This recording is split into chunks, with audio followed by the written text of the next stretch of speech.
All right, let us get everything set up and get back into The Mysteries of the Baroque by Choice of Games. Oh, I'm excited. It's been getting real in the first 4 chapters, and we're basically at the halfway point for what my experience is of Choice of Games. So that's exciting. Very, very exciting. I am really stoked to see what will happen next. This is playthrough of this story, so I don't know where this will take us. But it's gonna be fun. It's gonna be fun.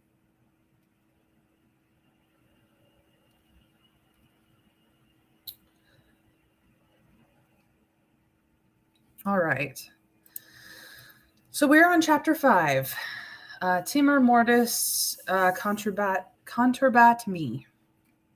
I believe, Trav, you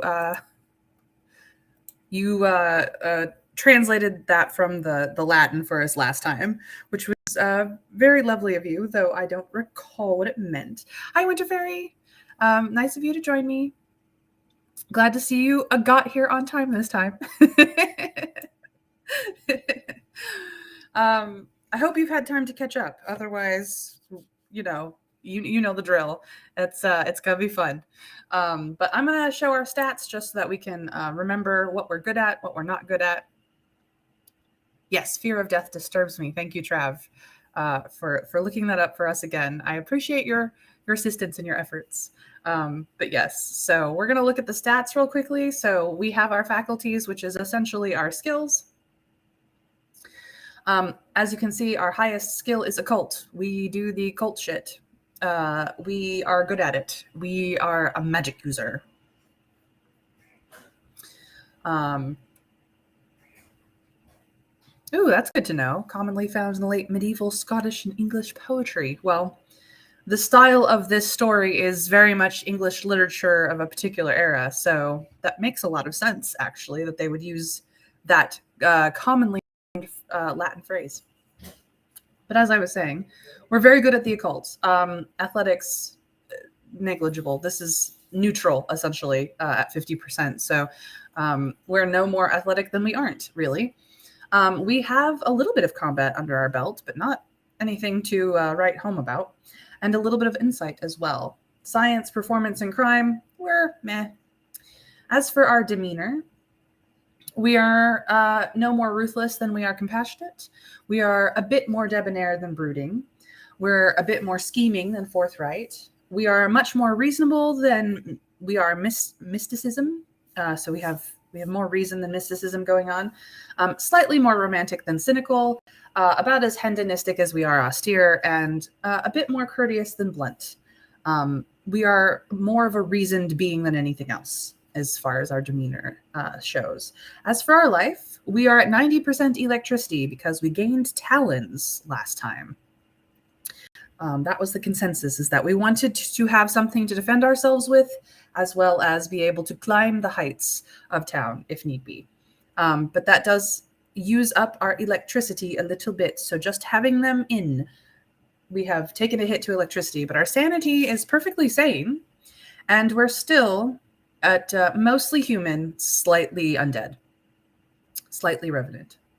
As for our pursuits and desires, we're pretty low on the minions and research, but we have a little bit of the desire and pursuit of sabotage. We have a tiny bit of evidence, actually 1% less of evidence when we started, for whatever reason. Our darkness and our theater have both gone up. We are a dark and brooding theatrical thing in our pursuit and our desires. And we're no more revolutionary than lawful. And we, as much as we are currently working within the country of Baroque, we are neutral with the country of Rococo. We have not decided to side with our neighbor, which is technically an enemy, although there is a sort of peace treaty going on right now. A non-aggression pact, I think, is what is really going on here. But we have not decided to, be friendly with the people of Rococo. We haven't really had the opportunity to either. I'm sure in some way there is an opportunity, but we have not found it. As for the cast that we have met all of these people, and we are on fairly good terms with Dr. Holofernes, who helped bring us back from the dead. Julian, the blind musician, is an acquaintance through the theater. Mona, the information broker, is an acquaintance of ours who has helped us in the past, and we have attempted to help her, but didn't manage to do anything of note. The Inspector Detective Raucus is actually fairly fond of us and was very helpful to us in the previous chapter, getting us out of trouble. The ingenue Chloe of the theater is just a mere acquaintance. And then there is Nicholas, the revolutionary spy, who is also an acquaintance, but one that we did not decide to trust. So that's where we stack up here at Chapter 5. Chapter 5, Fear of Death Disturbs Me. You are regarding your own tomb, the necropolis, Baroque's sprawling and perpetually fog-bound city of the dead, occupies 500 acres of the desolate upland northeast of St. Hippolytus. Winding paths traverse the necropolis, moving past ornately carved gravestones, tombs, statues, stelae, memorials, and other somber monuments to the dead, while narrow bridges overhead link the necropoli's largest structures in a delicate network of stone. Nothing seems to bring out the artistic imagination of the architects and masons of Baroque in a way that death does. Like so much of the dark Baroque, the necropolis is honeycombed with underground passages and secret chambers. These are the catacombs, also known as the Black Tunnels, the places where the pale morticians go about their grim work, preparing the dead for burial. Those of illustrious families are interred within their family mausolei. Those of humbler name are buried with less ceremony in shared graves. The nameless dead, the paupers and the strangers, are buried in temporary mass graves. Once the flesh has rotted away, their bones are used in the macabre art displays lining the walls of the catacombs. The catacombs are said to be so extensive that the morticians have built an underground railroad connecting its far-flung corners. There are many strange and eerie stories about the Black Tunnels. How do we feel about the Black Tunnels? Do we feel at home and at ease here among these monuments of death? Does this place make us feel bleak and hopeless, weighed down by our own mortality? Or do we feel more alive than ever in the midst of death, considering that we have been brought back from it? How do we feel, chat? 1, 2, or 3? At home, bleak, or alive?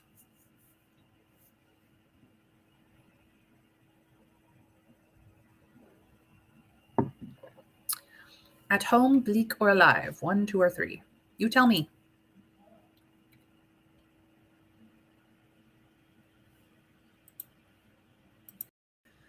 Winter Fairy says 3, alive. Do we have a consensus, chat? Trav says 1. We've been poking around at things man should not want for fear so long as part of our occult work. That, frankly, dead stuff is pretty minor. It's true. We are an occultist. We do the occult stuff. Death is not unknown to us. And yet we did die, and it was unpleasant, and we did not like it very much. Yeah, no, I think 3 actually, I think is a little bit more appropriate for us, considering we have succumbed to death and then come back from it. Through the workings of a mad scientist, to be sure, but it did work, is the point. So we are more alive than ever, really. Your own family mausoleum is one of the oldest in the necropolis, a low pentagonal structure carved from stark white rock. A central court open to the skies is surrounded by small openings in the wall. All but 2 have been bricked off, the names and dates of past winters written above them. One of these 2 has been broken open, the shattered bricks still present on the mausoleum floor. Above it, the name Morgan de Winter and the year of your death have been written. Next to it, the other opening still remains open to the air, black like a missing tooth and a dead's head smile. This is the space that was allotted for your cousin Vincent. The De Winters excavate another tomb every time a new De Winter child is born. The bricked-up resting place marked Lara De Winter occupies the space next to that reserved for her brother, Vincent. But you know from your own investigations in the Matcham Asylum that the tomb beyond it is empty. Lara is not dead. The empty tomb. Holofernes is here, examining your shattered tomb alongside you. She is dressed in a somber black jacket and trousers, the subdued color making her halo of unruly silver-white hair and intense gray eyes all the more striking. You've not had a chance to speak with her in private since receiving her note the night before. Today, Mr. Merritt's funeral takes place at St. Eurydice's, the Necropolis Chapel. You and Holofernes came here with the other mourners from the Grand Theater, but instead of entering the chapel with everyone else, she has tugged you aside and led you to the De Winter tomb to talk. But she has been fidgeting and poking at the walls of the tomb with her silver-handled cane instead of talking to you. Finally, she speaks up. You're going to die. Again. Her words seem matter-of-fact, but you notice that she refuses to meet your gaze, and there's a slight catch in her voice. Holofernes is much more frightened by the danger you are facing than she is admitting. It's very frustrating. I've run hundreds of tests. The lightning bolt that animated you, it seems as though that energy isn't self-perpetuating. You have a month left at the most. Your blackouts are a symptom, and the more you exert yourself, the more your bodies need to regenerate, and the faster the energy will deplete.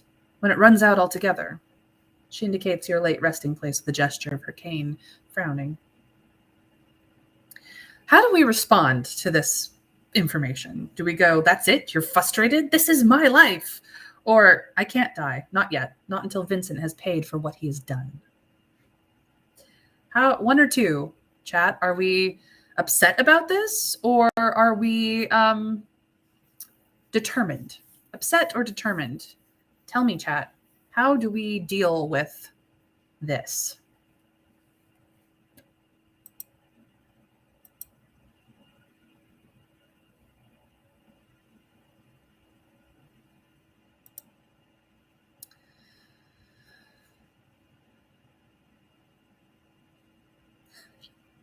Looks like chat says 2. Can't die. Not yet. Not until Vincent has paid for what he's done. All right. We are determined. Just so. Vengeance for you. The groveling apologies of all my peers for me. We can't let this happen to you, Morgan.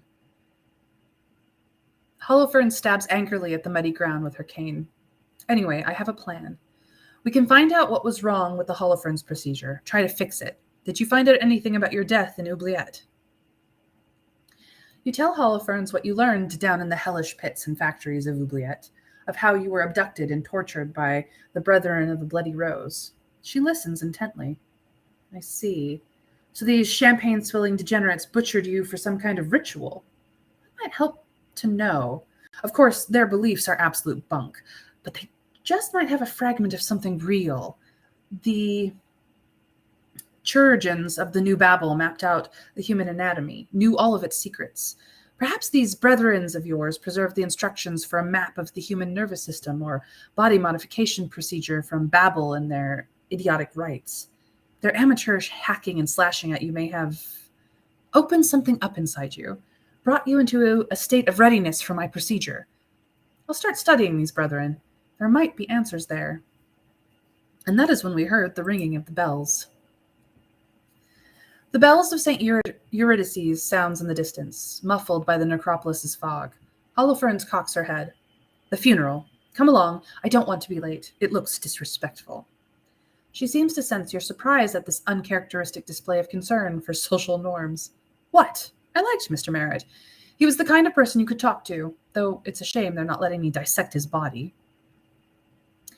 Making an excited gesture with her cane, she plunges into the fog. Just as you are about to follow her, you hear the sound of someone crying some distance away. A break in the fog reveals the mourner to be Chloe, sitting on a gravestone. The young actor looks more broken and defeated than you have ever seen her. What do you wish to do? Do we follow after Holofernes and reassure her? Do we pause to say a prayer over our parents' tomb? Do we pause to inscribe a threat above Vincent's empty tomb? Do we pause to further examine the De Winter mausoleum for evidence? Or do we go and offer young ingenue Chloe some comfort? 1, 2, 3, 4, or 5, chat. Holofernes, parents, Vincent, evidence, or Chloe.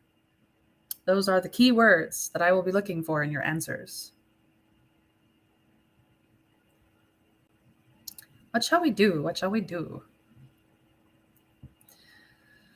We did not get an answer to your question, Trav. It could be that we can only get zapped once. We may not be a rechargeable battery.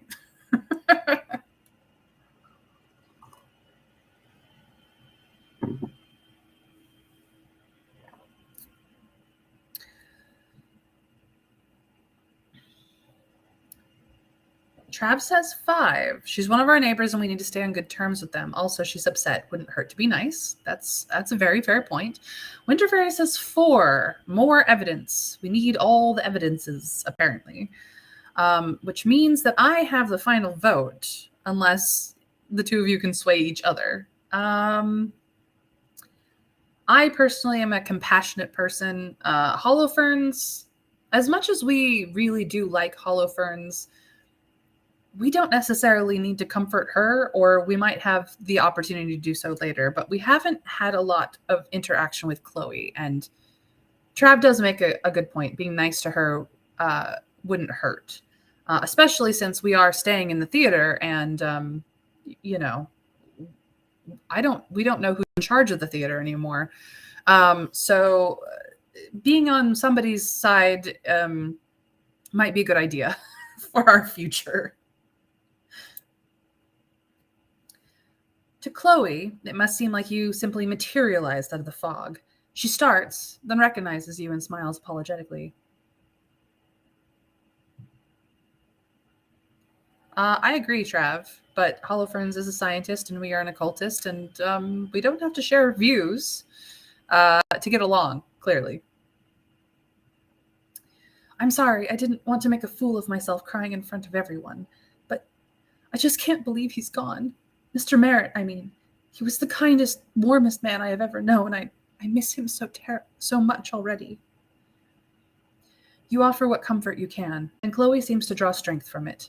Soon you are exchanging stories and reminiscences of the old impresario, recalling his sweetness and his eccentricities, his passion for the theater, and the consideration and generosity he showed all those who worked at the Grand Guignol. Chloe smiles, wiping the tears from her cheeks with a handkerchief. Thank you, Morgan, she says. It feels good to talk about him, to remember him this way. I'll see you at the chapel. I need to talk to the priest. She slips into the fog ahead of you, and then you're on your way to St. Eurydice's.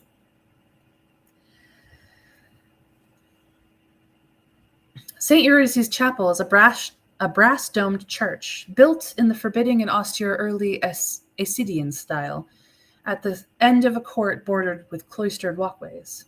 St. Eurydice is one of the 17 so-called doubtful saints, claimed by both the church and the opposition.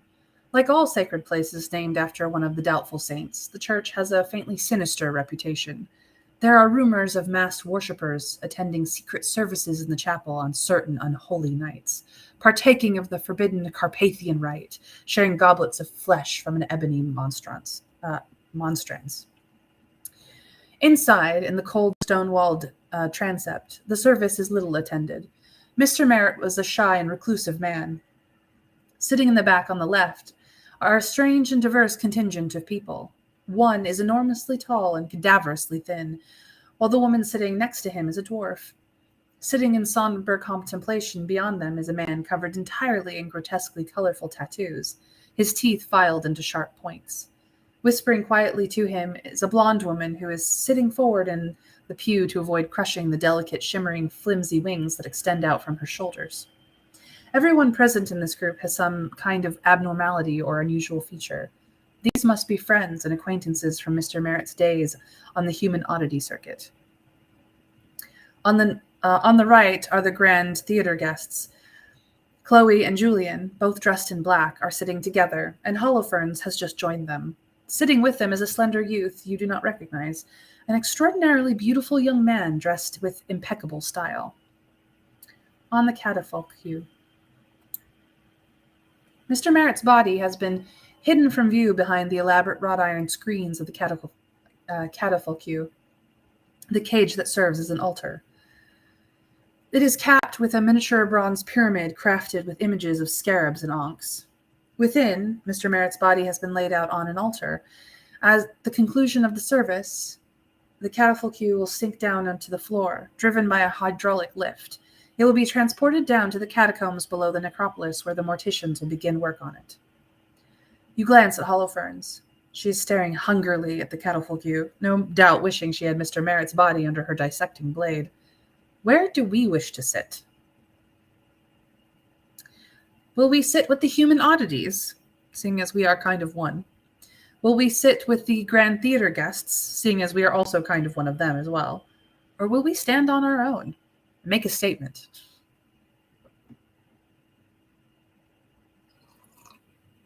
One, two, or three. Oddities, theater, or singular.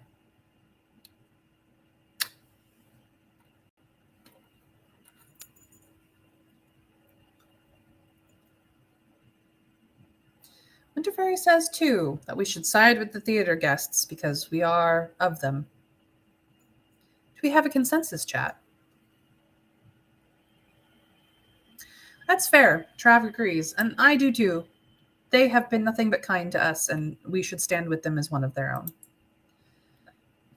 You sit down between Chloe and Holofernes. Holofernes nods. Chloe gives you a gentle, sad smile. She whispers words of your arrival to Julian, who reaches over and squeezes your hand. Sebastian Melmoth, whispers the beautiful man, introducing himself. You are familiar with the name Melmoth. Melmoth is one of Baroque's most celebrated, but also controversial dramatists and poets, as noted for his wit as he is for his beauty. Requiescat in pace. Rest in peace, my friend. The service begins, and as the priest speaks, you reflect on Mr. Merritt. What was he to you, and what did his death mean? Are we saddened by Mr. Merritt's death? Do we think he was a good and gentle person, and his death leaves Baroque poorer and colder? But we will do our best to keep his legacy of kindness alive. Do we feel that Mr. Merritt's death is just another tragedy left behind in our wake? That there is seemingly no end to the darkness and pain that this city inflicts on its people every day? Are we not surprised by Mr. Merritt's death because he was weak and foolish? Or do we find ourselves eerily indifferent to death? To his death specifically, but death in general as well. So sadness, darkness, weakness, or indifference. Those are the key words, 1, 2, 3, or 4. Sadness, darkness, weakness, or indifference. Which shall we choose? What does Mr. Merritt's death mean to us? Please, chat, tell me.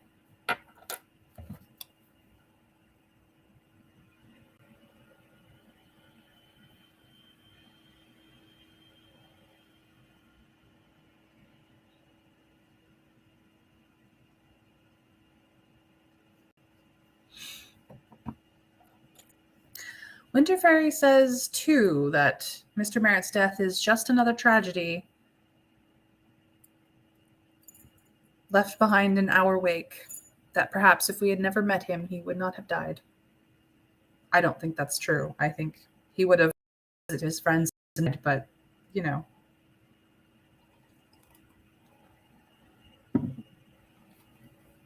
Trav says 1, that we are saddened by Mr. Merritt's death because he was so kind. And we did promise to do everything we could to help the theater as well. So honestly, I think 1 is more in line with the character of our previous choices than anything at all. So I'm seeing as the choice is up to me, I'm going to go with number 1. Mr. Merritt took you in and gave you a place to stay without question, just as he did for many waifs and strays on the streets of Baroque. While he was alive, the Grand Guignol was one of Baroque's rare pieces of shelter and refuge.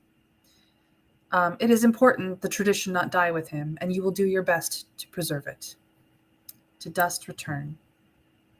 The service comes to an end, and the priest presses a stud hidden somewhere along the catafalque's frenzied wrought iron ornamentation.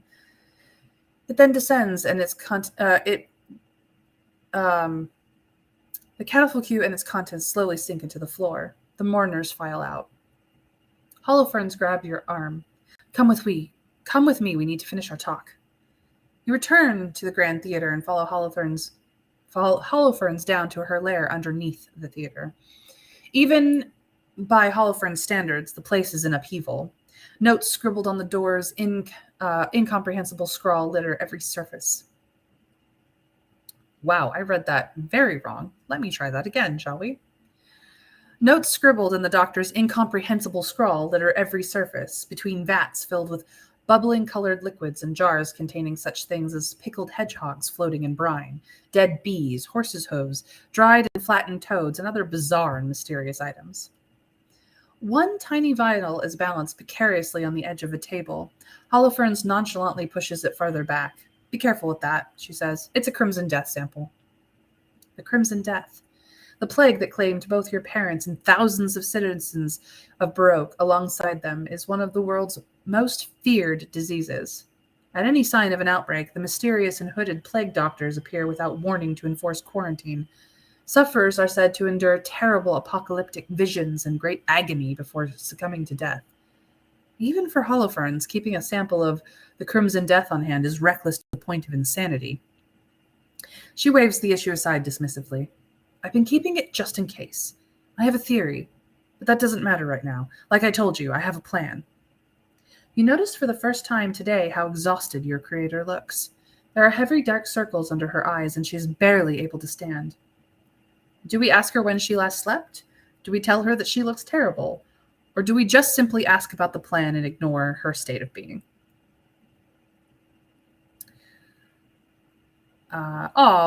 Chat has decided that we need to look after Holofernes. We are fond of her indeed. When did you last sleep, Holofernes? I'll sleep when I'm dead. Then I'll be brought back by the me procedure and I'll start work again. Ha ha ha ha ha! Holofernes pauses, trying to collect her thoughts. From the state of her laboratory, you suspect she has been working without sleep for days. My plan is try the Holofernes procedure again. She raises a hand to ward off any potential objection. Not on you, on a fresh corpse. It won't work. The procedure never worked properly on anyone but you. But I want to study the way it doesn't work. You understand? And compare it with you. It's our best chance of learning what's happened to you and how to reverse it. That means we need a corpse, a fresh one, and one of about your height and build. Okay, that's the plan. How do we respond to the plan? This means you're sending me out on another errand, doesn't it? So where do we find a fresh corpse? Or what's your answer? Just try again. How does that guarantee you any better results? For your question, Trav, I don't think it matters so long as it's of a height and build similar to us and fresh. Those three things specifically. It seems like everyone wants to ask where we find a fresh corpse, and that is, I think, our best bet.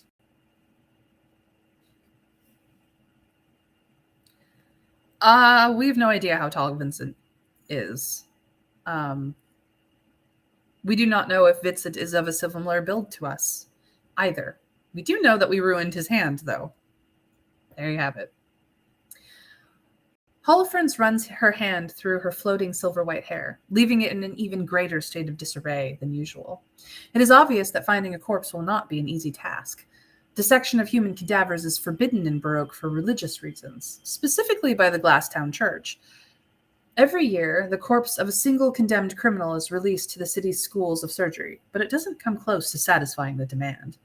A class of professional grave robbers, known as resurrection men, has sprung up to provide corpses to the medical students, scholars of the Promethean Society, and the cannibal cultists of the Carpathian Rite. There are 3 possible sources of corpses of the type we need. I mean, besides just killing someone, and let's not do that. Remember Borrow? We don't want to draw attention to ourselves. I used to use a couple of resurrection men, Hobb and Dander, true professionals. They're the ones who brought you to me. but you might find them difficult to locate. I haven't been able to get in touch with them since I came back to Baroque. Or we could go straight to the source. There are the catacombs under the necropolis. The morticians get fresh corpses there every day, the greedy pigs, but the necropolis is locked up like a chastity belt at night. Too many raids by resurrection men. Getting in there won't be easy. The Totenkopf Gambit. Holofernes continues. Then there's the Totenkopf option. The Chancellor of, oh boy, Cadaverage Horsam is coming to Baroque tomorrow to stay at Monsalivet Palace, and he will have his Totenkopf guard around him. The corpses aren't fresh, but they're perfectly preserved, and I can use them.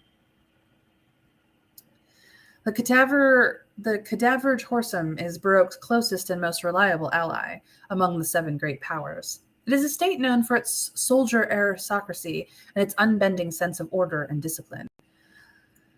Cadaverage Horsam produces the finest engineers, chess players, and fencers in the world. Its difference engines dwarf those of Baroque in sophistication and complexity. The streets, depots, and factories of Toadsbaden, the Cadaverage Horsam capital, are mobile, carried on clanking iron platforms and rails across the city to form new configurations of maximum efficiency for each day's work. The state's entire bureaucracy is said to run from Toadsbaden by the Iron Brain, the largest and most intelligent difference engine ever designed.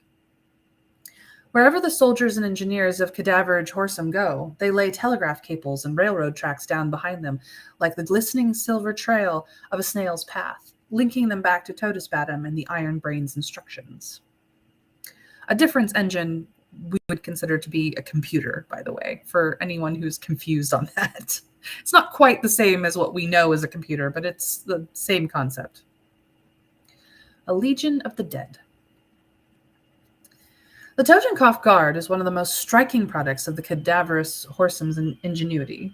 The finest and bravest Cadaverage Horsam soldiers are given little clockwork iron spiders. These spiders are permanently attached to the backs of the soldiers' necks, sinking barbed legs through the flesh into the spine underneath. Yes, a computer of mechanisms and steam. If the wearer of one of these spiders is killed in battle, the spider sets to work. A few minutes later, the dead soldier will stagger back onto their feet and begin marching forward once again, mechanically cutting with their sword or firing their rifle. The dead soldier has not been brought back to life. Its corpse is just being used as a puppet, an unthinking and unstoppable automaton. This is seen as the greatest honor a soldier can receive, and the families of such soldiers receive state pensions for life. It is attaining the perfection of Cadaverage Horsam's military ideals, becoming the embodiment of discipline and obedience. If you could find a way to hijack one of those clockwork corpses, you could walk it all the way back here, and I could use it for the experiment, Holofernes continues. But it might be tricky getting it away. The Queen is holding a fencing tournament at Monsalivet Palace to celebrate the Chancellor's arrival. You might be able to use that to get in and find a way to steal a Totenkopf.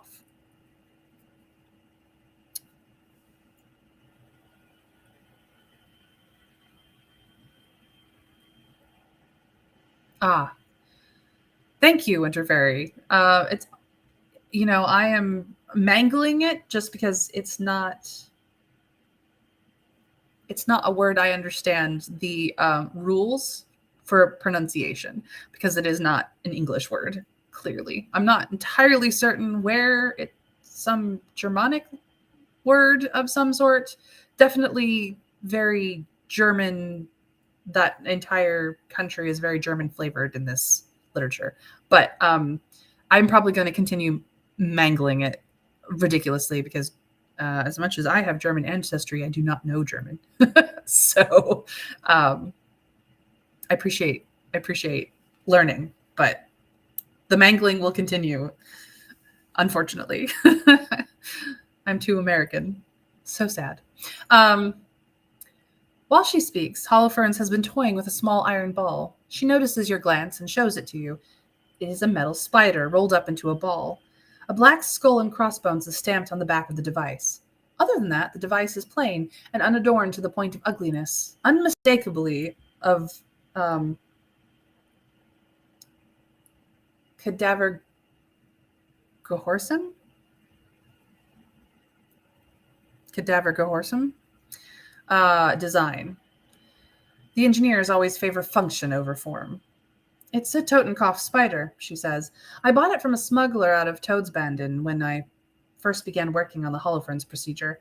I thought it might be the best way to overcome the reanimation problem, but I can't make the blasted thing do anything. You inspect the clockwork spider. You fiddle with the spider a little, but you can't find any way to activate it. Holofernes nods, her expression. I'm trying something with it for years, but it's just a chunk of metal with a skull on it. If I ever see that smuggler again... It is time to make your decision. How will we approach the task Holofernes has set before you? Obedient corpse, indeed. Thank you. Yeah, that makes sense. I had an inkling that that's what it meant, but it's good to know. It's also good to know where the break in that word is, because my brain is like trying to anglicize it and it's not working out well, clearly. So how will we go about the task? Will we go looking for Hob and Dander, the resurrection men? Will we try to enter the catacombs below the necropolis and obtain a fresh corpse that way? Or are we going to enter the fencing tournament to try and steal a Totenkopf card? Yeah, I don't think we're up to 3. Our combat, not great. Not great. Our athletics, not great. Our performance, not great. Our crime, definitely not great. And our science, not so great. We might need any one of those things to deal with the Totenkopf card. Looking for Hob and Dander might be our best bet here. Entering the rooms, again, we're only good at the occult stuff. We went all in on occults, all in.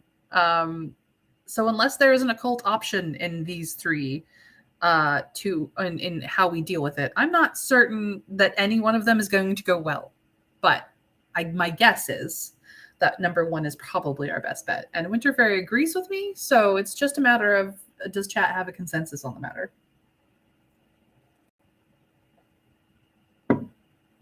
Make your arguments now, please.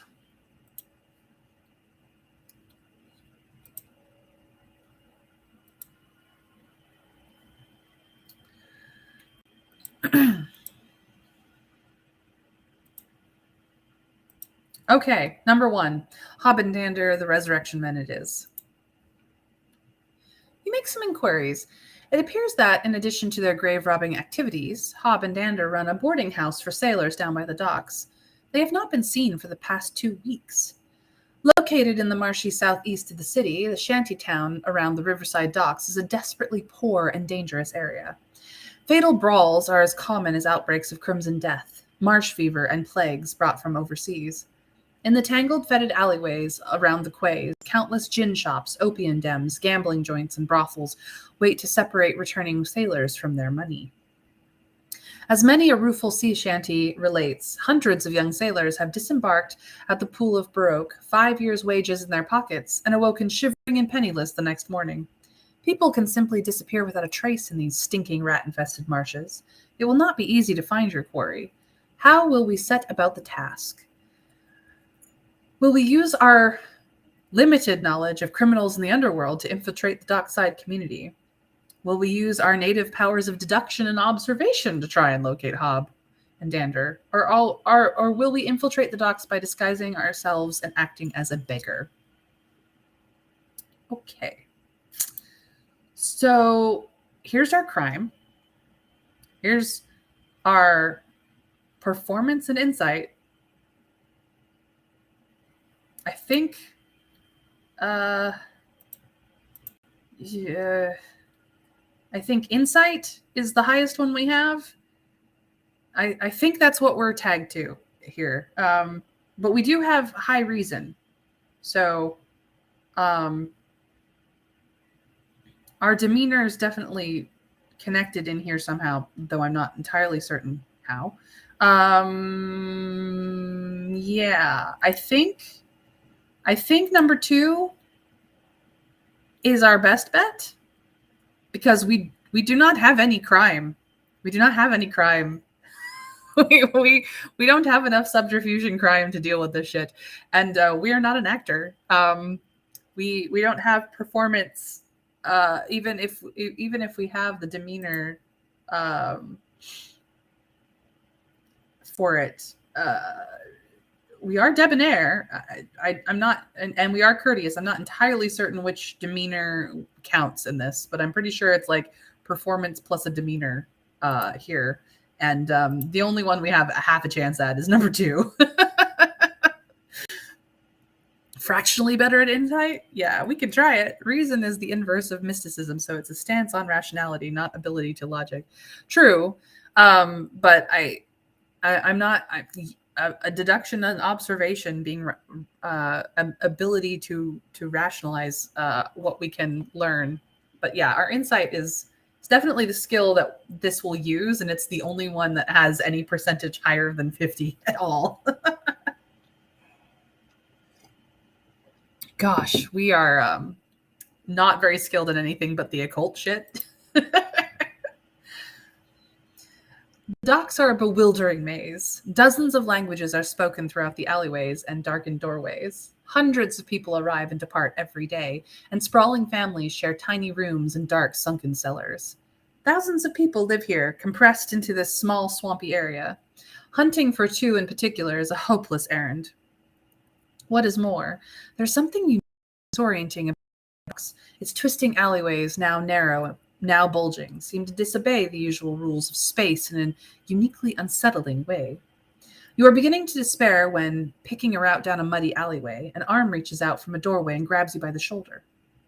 "You are looking for the grave robbers, yes?" the woman's voice says. Her accent is hard to place. "Meet me behind St. Nausicaa's at midnight." It is your only lead. So we go to St. Nausicaa's at midnight. St. Nausicaa's is one of the dock's few impressive buildings. A vaulted gray stone church, it overlooks the pool of Baroque itself, the deep section of the river where the biggest merchant ships float at anchor. Nausicaa is a patron saint of sailors, and prayers for those in peril on sea are recited within the church morning and evening. It is midnight, though the raucous roar from the taverns and brothels in the alleys to the north is completely unabated. You make your way to the alleyway behind the church, where the mystery woman is waiting for you. Her dark face is decorated with intricate geometric tattoos in scarlet, and her hair is styled in an asymmetrical fashion. On the left side, a sweep of jet black hair sweeps like a waterfall to her waist. On the right, her hair is shorn to the skull. She is dressed in nondescript leather jerkin, shirt, and breeches, the costume of most sailors. But based on her haircut and tattoos, she hails from the Jungle Tree. The Jungle Tree lies south of the great desert known as the Empty Quarter. Although it covers much of a continent, botanists say that it is all one single plant, hence its name.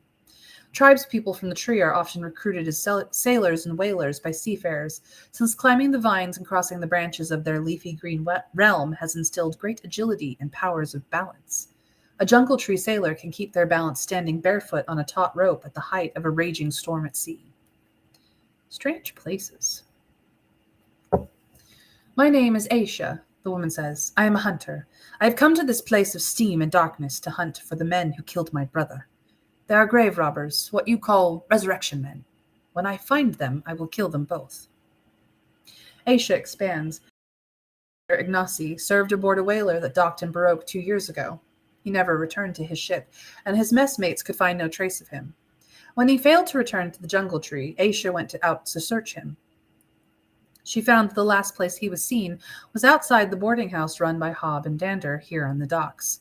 She's convinced they killed him while he stayed at their boarding house. Aisha may well be right.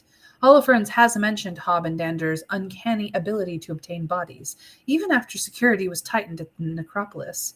It is very easy for people to disappear in the docks. So many sailors come through this place every day, strangers and aliens known to nobody but their mess. The Metropolitan Police will rarely put more than a token effort into trying to locate a missing sailor. What better source of fresh corpses for the resurrection men's customers? Are we horrified to hear this, and feel that Hob and Dander must pay for their crimes? Are we indifferent? Hob and Dander may be murderers, but we still need them. Or are we sickened? But we're not quite sure we believe that the Resurrection Men have committed, that have truly committed such awful crimes. So, are we horrified, indifferent, or sickened? One, two, or three? How do we respond to Aisha's story?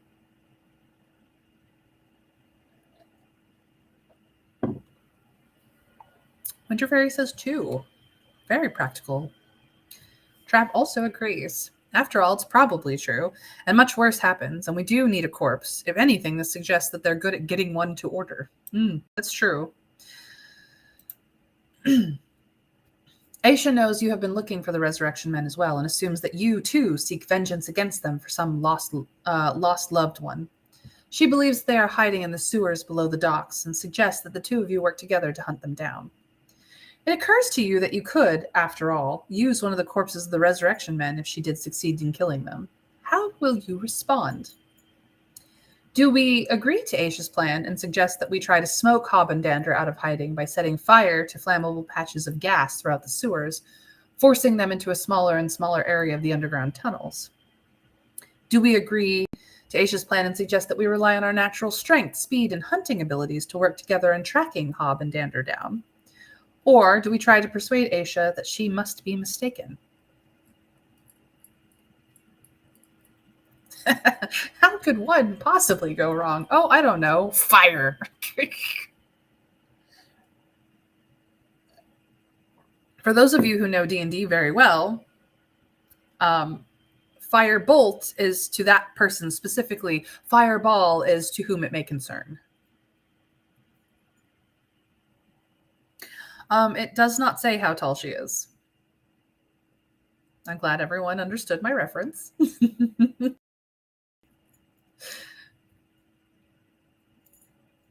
So, fire, hunting, or mistaken? One, two, or three. What do we choose, chat? How do we respond?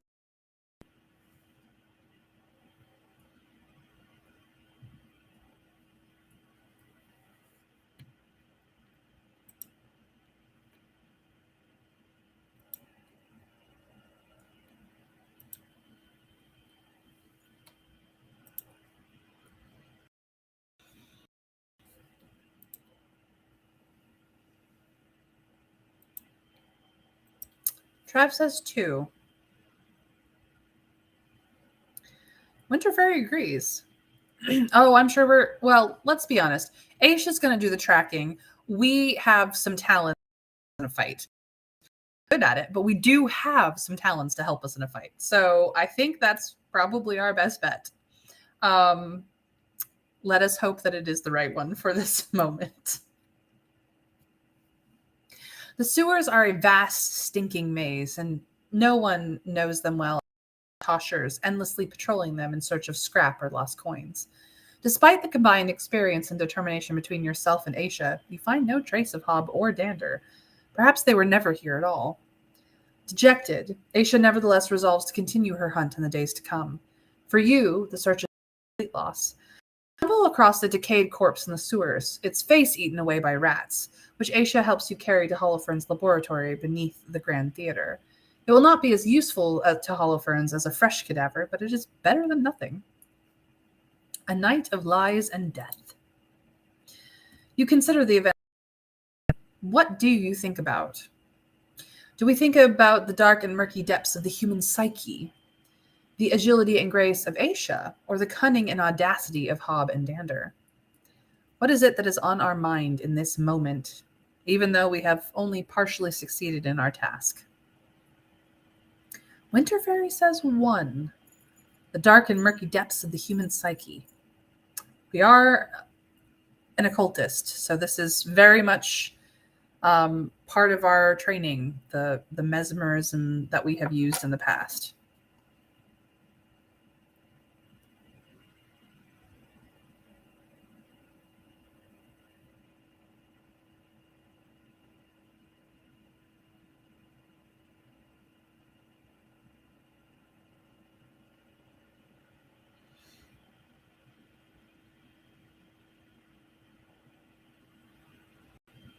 Trav agrees. Who knows what what evil lurks in the hearts of men, indeed.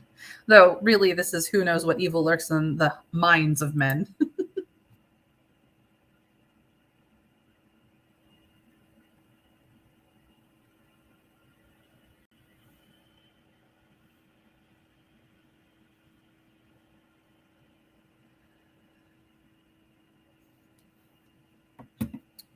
Two men who seem to have been willing and happy to kill to keep Baroque's anatomists supplied with subjects. A woman who crossed an ocean to get revenge for her brother, and a whole dockside community in which the strong feed on the weak and in which people can be swallowed up without a ripple. Baroque truly is the city of dreadful night, but no darkness is so great as that of the human heart, as you know all too well. It was not easy to obtain, but Holofernes has her corpse now. Over the next week, you will have to wait and see if her experiments with it can truly save your life, or if you, alone among all humanity, are doomed to die a second death. End of the chapter. And now we are on to chapter 6, The Mask of the Crimson Death. So let's see what has changed in our stats, shall we? We have gotten a little bit better in our insight. We are now reasonably insightful. Not the high end, like we are a cult, but reasonably insightful now. So that will be helpful, hopefully, in the time to come. We've become more compassionate than ruthless. We're still more debonair than brooding. We're still slightly more scheming than forthright, reasoned over mysticism. We're fairly evenly romantic and cynical, hedonistic and austere, but we're still courteous more than blunt.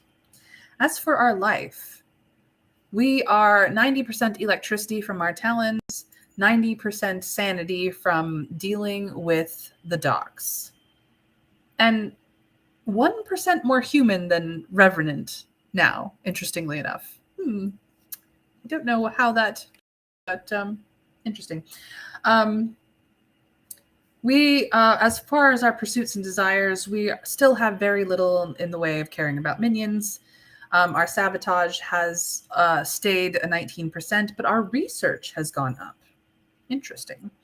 Our evidence is still staying at 19%, and our darkness and theater have not gone up at all. We're still just as revolutionary as we are lawful, and we're still neutral about the whole neighbor of Rococo situation. As for our cast, Holofernes and the detective still are still friendly with us. Chloe has become a bit fond of us as well, but everyone else is just an acquaintance. So, starting off chapter 6, that's where we stand. The Mask of the Crimson Death. Spring comes, even to Baroque. Over the next week, the perpetual smoggy haze of the city is brightened by some pale golden rays of sunlight.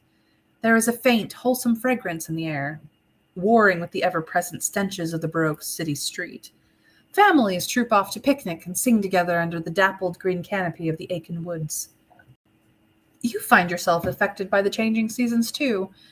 You feel something awakening with you, a kind of drive for life that must have been in hibernation before, something that can unpredictably manifest itself as restlessness or frustration, and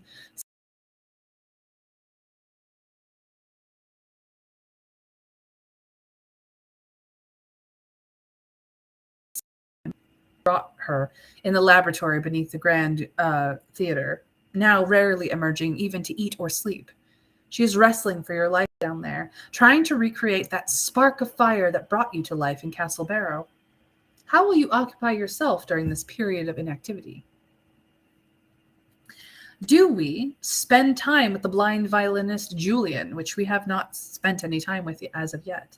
Do we spend time with Chloe, the Grand Theater's gifted young lead actor, who we are a little bit fond of? Do we spend time assisting Holofernes in her underground laboratory in the hopes that we might speed along her process somehow to fix the Holofernes procedure? Do we join the inspector on his rounds throughout the city, perhaps in the hopes that we can hunt down our cousin in the process? Or do we just simply pursue our own goals in Baroque alone?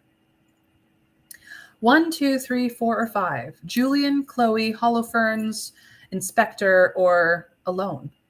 Those are the key words that I will look for, as well as the numbers that I will take as your votes. Please, chat. What are we doing with our time?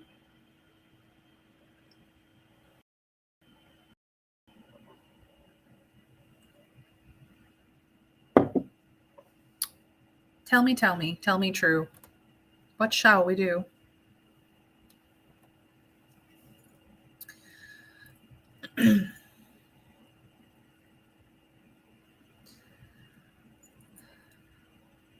I believe that we have, for at least 3 of the people that we know, say 4 of the people we know, we can make them spend time with them and make them fonder for us. This is also a place where we can somewhat choose our love interest, who we're going to go after, and perhaps even romance. Our highest relationships are with Holofernes and the Inspector, of course. We have enjoyed both their company. Holofernes absolutely wishes to keep us alive for as long as possible, and pursuing our relationship with her and her mad science could be the way to go.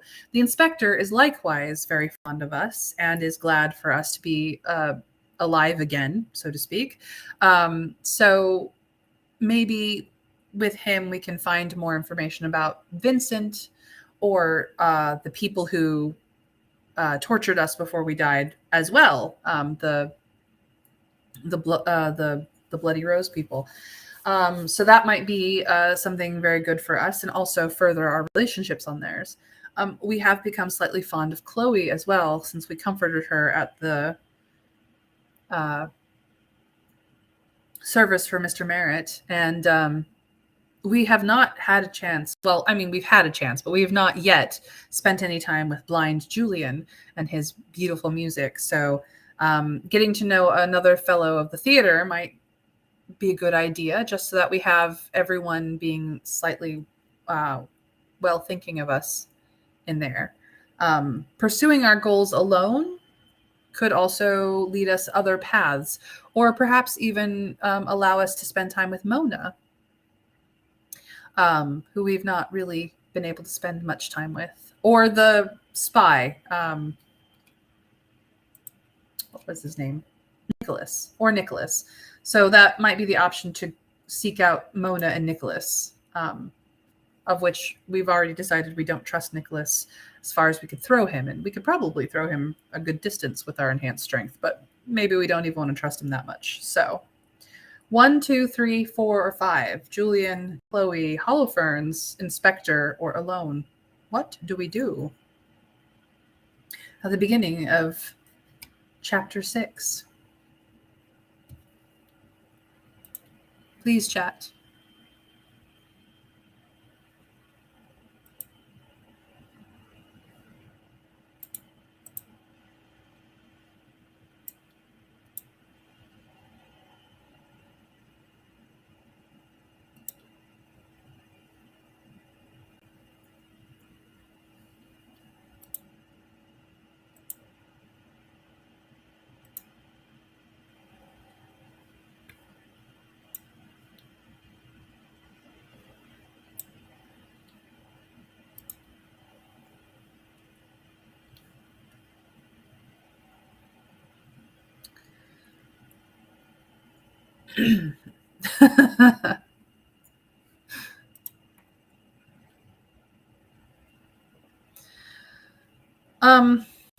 I mean, Trav has a point. Evidence or survival. I don't know if we'd be any good with Holofernes. In fact, the best thing we could do would be to put her to bed. You're not wrong. Trav votes for the Inspector, as does Winterfairy. The Inspector. To be quite frank, Holofernes may be a mad scientist, but we are of the occult, and it's quite possible that something to do with the cult is what makes the Holofernes procedure work. So it isn't that we would not necessarily be useless to her. It might actually, our occult knowledge might actually be helpful to her. However, I do agree, Trav, that the best thing we could do for her is to put her to bed, make her eat something, make her sleep, make her recover so her brain will work properly. But seeing as how everyone wants to go play with an Inspector, I guess that is our choice today. Raucus is pleased for your company on his work throughout Baroque. He has clearly been favorably impressed by the way you handled yourself in Oubliette, and is determined to do everything he can to help you bring your murderers to justice. When they're not actively investigating a case, the of journalists are encouraged to spend their time gaining a thorough and intimate knowledge of the criminal underworld. Your time with Raucus sees you plunging into the maze-like rookeries and stinking back alleys of Hogarth Lane, mingling with the crowds of Hippolytus' various dance halls and cabarets, and venturing back underground to the dark places where the gang lords of Oubliette plot their sunless raids and ambushes. These are places where ordinary police constables would never venture under any circumstances, and you get the impression that even among his fellow inspectors, Raucus is viewed as reckless and even suicidal. You are following him into places where a single well-placed knife thrust could rid Baroque's criminal classes of one of their most relentless pursuers, where Raucus's body could disappear like a dream on waking, never to be found again. Raucus never shows the slightest fear or uncertainty, despite going unarmed into these dens of villainy, in the rookeries and dance halls. You come to the conclusion that this is, in fact, a key part of his strategy. Raucus's unshakable confidence is unnerving to the rogues and cutthroats of low Baroque. They either uneasily assume that he cannot be as defenseless as he seems, or else they are cowed by his sheer force of will. Raucus also displays a remarkable situational awareness at all times, quietly keeping track of everything going on around him and displaying an extraordinary memory for the details of every room and passage through which you pass. You hear all kinds of strange stories in these places, whispered over bathtub gin and black porter. Tales of disappearances in the night at the Dragon in Flight, an odd country inn at Carter's Crossing, and an imposture amongst the highest ranks of society. Raucus seems capable of committing every word to memory without taking any written notes. You begin to realize that a great deal of Raucus's mystique and seemingly mad bravery is based on the fact that he genuinely does not care whether he lives or dies. There is a deep melancholy about him, a quiet weariness that becomes more obvious to you the more time you spend with him. How do we feel about him? Do we think we love, like, and trust him, or do we think he's useful but nothing more? Ooh. That third one is so cold. It makes me shiver. So, love, like, or useful? 1, 2, or 3? Tell me, chat. How do we feel about the inspector detective?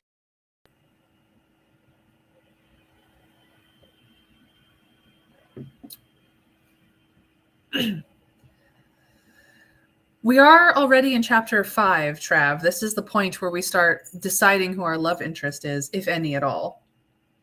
Because we're roughly halfway through the story by my understanding of how Choice of Games writes their tales. So we could just decide we are his friend and that we like him and trust him. But this also could be the point where we are deciding who our love interest is, and I don't know how many other chances we will have to decide it. So, Trav has said 2. Winter Fairy, do you agree or disagree? Or do you decide to be cold, unfeeling in our undead state?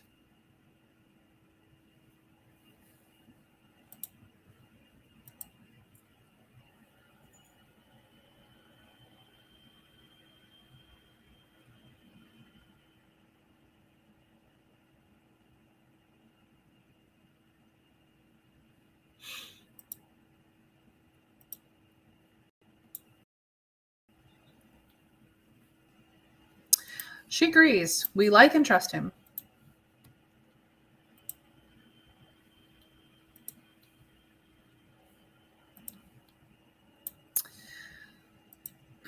You are the one thing that seems to break through Raucus's sadness. Raucus begins to smile when he sees you, and you sense that he values your presence on his long, dark journeys through Baroque's fetid underbelly.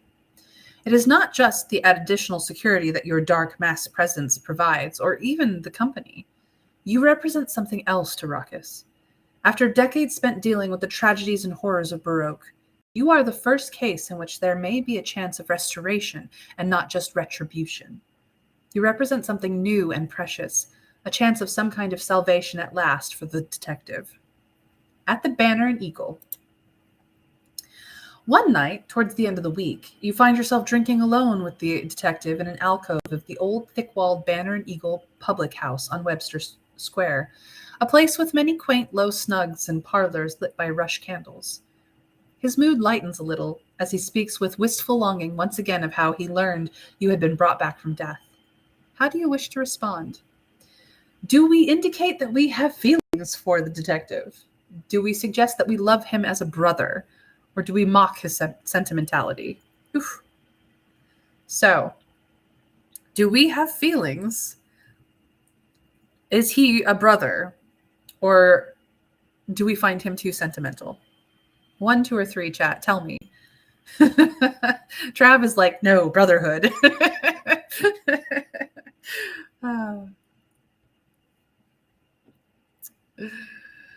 Trav says brotherhood. Winter Fairy, what do you think?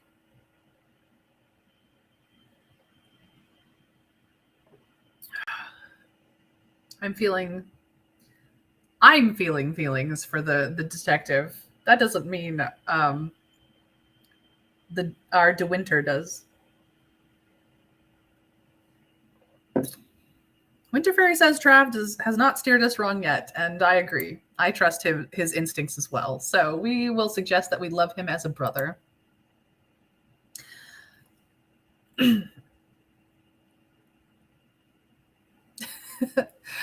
I actually don't think that you were necessarily wrong with the urchin. It's that we didn't have the skill for that particular choice. We didn't have a lot of good choices with the urchin, to be quite frank, because we went all in on the occult stuff and nothing else. So, yeah, if we had perhaps broadened the skill set a little bit earlier in our choice making, we might have done much better, even with offering. But I don't think you were necessarily wrong. Just there wasn't a lot of good choices. Baroque, the city of dreadful night, is a cold and cruel place. Baracus's kindness, his dogged determination to see justice done for you no matter what, has been a rare ray of light in this dark place. You express this to him as best you can, and he smiles a little shyly, looking down at the table, momentarily overcome. I wanted to save you, he says. More than any other murder, I dreamed of reversing time somehow, rescuing you. I have you back, Mixed De Winter, now and forever. You clasp hands warmly outside the Banner and Eagle and part ways. You return to your rooms in the Grand Theater, which is where the next morning finds you. Baroque at sunrise. You look out across Baroque as the rays of sunrise spread across the city. The Grand at the top of Walpole Hill gives you an extraordinary perspective on the sprawling city below you. You move to turn away, and then fall down. The darkness rises up to swallow you once more. Barrow revisited? For a moment, it is as though you are back in Castle Barrow. You come to lying on a slab in Holofern's underground laboratory, and pain is consuming you. It feels as though every scar and wound on your body has torn open at once, and there is an anguished grinding in your ears like rusty machinery breaking. You try to open to scream, but find you cannot move. You are frozen in a moment of pure agony. Through the red-tinged fog of pain, you see Holofern's. In her hand, she is holding the little vial that contains the crimson death. You realize she is speaking, and by concentrating, you can make out some of her words through the dull roar. You blacked out again, happening much sooner than we expected. Deterioration. The crimson death might reverse. She attaches the vial to a hollow needle and fills it. Helpless to move, you realize she intends to infect you with the vial's contents. Nobody has ever been known to survive the crimson death once they've contracted it. Even the possibility of infection can get entire tenements sealed off and quarantined by the ruthless and mysterious plague doctors. It is the disease that killed your parents and tens of thousands of other residents of Baroque. Has Holofern's lost her mind? How do we feel in this moment of agony and confusion? Do we think that she has clearly lost her mind? Do we not know? Who knows with her? Or do we have faith in her judgment despite everything? How do we feel in this moment, chat? Clearly, who knows, or faith? 1, 2, or 3. Tell me, tell me. How do we feel?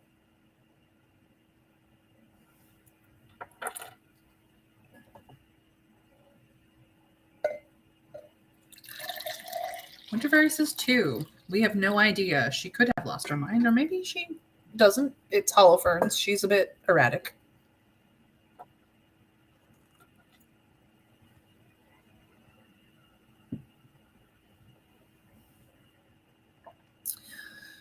I actually think this is number 4, Trav. But yes, she is probably mad, but that has led to the Holofernes procedure and our resurrection back to life. So, well, sort of.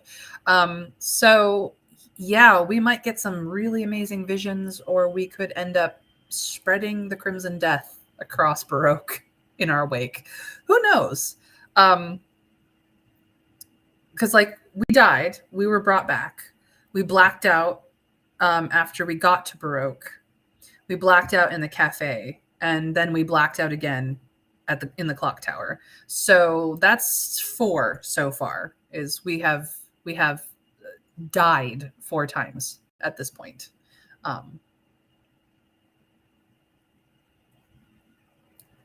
It's a problem. But it looks like the consensus is 2.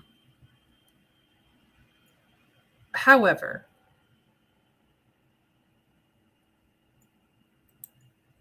I'm going to go with 3, actually. I have faith in Holofernes. She has been laboring in her laboratory trying to keep us alive, trying to find a way to fix whatever is off about the Holofernes procedure. And if she has come to this conclusion for whatever reason, I'm going to have faith in her. Thank you, Winter Fairy. I'm glad that you have already accepted that I will always give Caleb all the love. And we will see you again soon. The needle plunges into your arm, a tiny drop of pain added to the ocean that overwhelms you. You are now infected with the Crimson Death. By all accounts, you now have just hours to live, hours that will be filled with frenzied, nightmarish hallucinations. Darkness overwhelms you once again. Fighting to live. Such a struggle to live. The yellow-eyed figure looks disapprovingly over you. The yellow-eyed figure looking disapprovingly over you is cowled and shrouded, its shape not that of a human being. It wears the elongated beak-shaped mask of a plague doctor, through which it snuffles and snorts like a pig. It is standing at the foot of the slab on which you rest. All around is darkness. Why must you struggle so? It asks, laying a clammy hand on your forehead. Weren't 2 lives enough for you? What is it that you want from this world? For a moment, you think of Raucus and the question he put to you on that foggy morning in Shelley Gardens. Has your mind changed since then?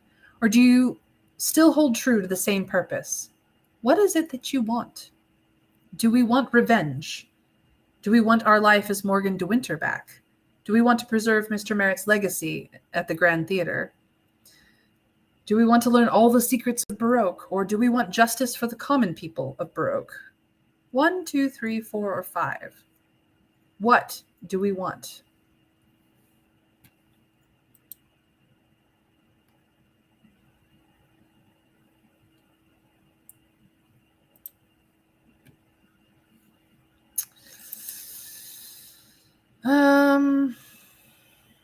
If I recall, we wanted revenge in the first time anyone asked us this question. We wanted revenge.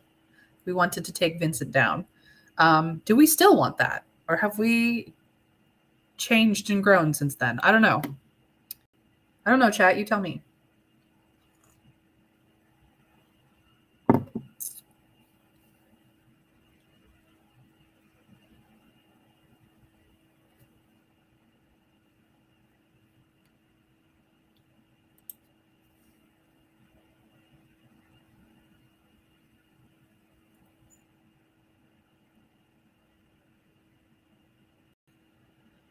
Three with a side order of one. Yeah, no, I think we've come to terms with preserving Mr. Merritt's legacy more than anything else since we answered that question. I think we honestly appreciated the man. Even as you consider it, you cannot help remembering the sight of Mr. Merritt's carcass lying, limbs splayed, in an oubliette back alley. He died a shabby, meaningless death. Did his eccentric devotion to a crumbling, decrepit old playhouse mean anything more? Keeping the Grand Theatre afloat in competition with opera and vaudeville and dance halls and actualities feels like a losing struggle, and worse, a pointless one. You feel something dark and hopeless stir inside you. The plague doctor nods as though you had responded out loud and leans over you. A sickly sweet scent overpowers your senses, and for a time you know no more. A god in darkness. You are no longer Morgan de Winter, a name that quickly ceases to mean anything to you at all. You are Succoth Binoth, a god in darkness.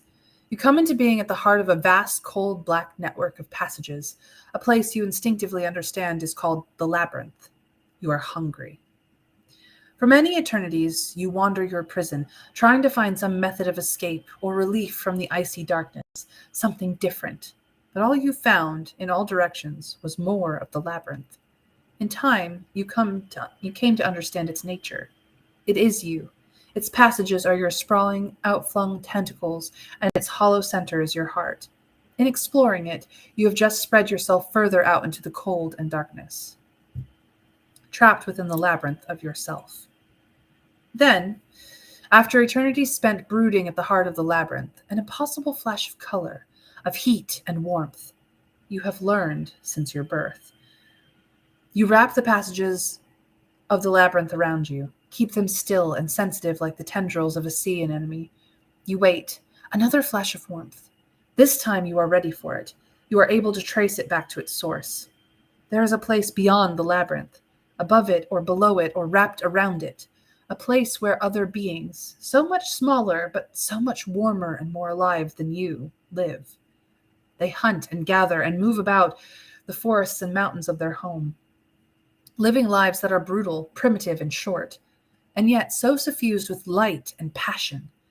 At certain times, when their prayers and longing and suffering are strong enough, their souls breach the barrier between their world and the labyrinth for a time, bringing new things that could never have been born in these dark passages. New light in old darkness. You are patient. You start to distinguish between the flashes of color. There is one soul, vivid in bold shades of red, that you think of as the hunter. The hunter wants to be strong and fierce like his prey, and like the creatures that stalk him. Then there is the artist, her soul buzzing and flickering in lambent shades of white and blue.